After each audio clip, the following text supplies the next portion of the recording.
With this video, we enter into the heart of the Odyssey 314 approach, since I will present you the three components of a business model. But let's first understand the origins of this concept.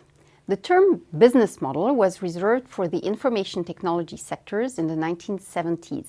It became more widespread with the emergence of e-business at the end of the 90s. At that time, the internet offered the opportunity to create radically innovative businesses, and startups had to explain to investors, such as venture capitalists, how they would eventually make money with this new thing called the internet. So they used the word business model to describe what their company was doing and how this would turn into a profit.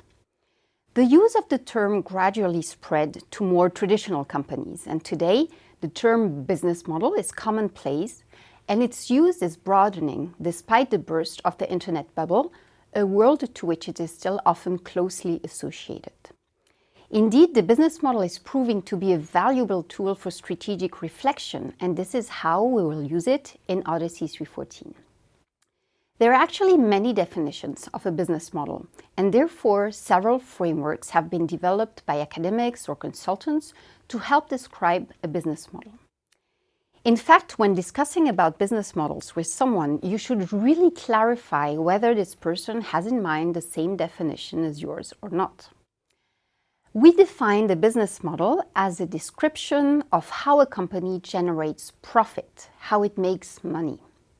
You can pause this video and think about how you would describe this mechanism for any company of your choice.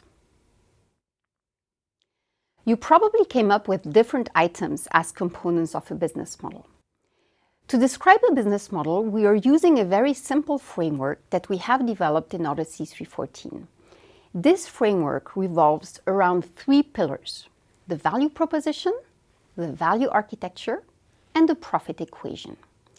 Let's depict each of those components. First, the value proposition. This first pillar describes the offer proposed to the client. The who, the client in a very broad sense to whom the company intends to sell. The what, the products or services proposed by the company. And the price. The second component of our framework is the value architecture. This pillar is related to the how, the manner in which the company creates and delivers the value proposition to the client. It describes both the major tasks, called the value chain, the resources that can be tangible and intangible, and the key competencies used to deliver the value proposition to the client. The third and last component is the profit equation. This third pillar explains the origin of profitability. The profit equation stems from two previous components. If I make it very simple at this stage, if you have a very good value proposition, it will generate revenues, in other words, sales. That is the first line in my profit and loss statement in my P&L. On the other hand, remember, the value architecture depicts how the company is organized. This explains the cost structure, but also what is called the capital employed. Capital employed are fixed assets, the machines, the trucks that I need to run my business, but also what is called the working capital. If you're not familiar with those terms, don't worry, we will dedicate specific time to this topic. For now, just focus on a general understanding of the profit equation. So the profit equation represents the financial implications of the two previous pillars.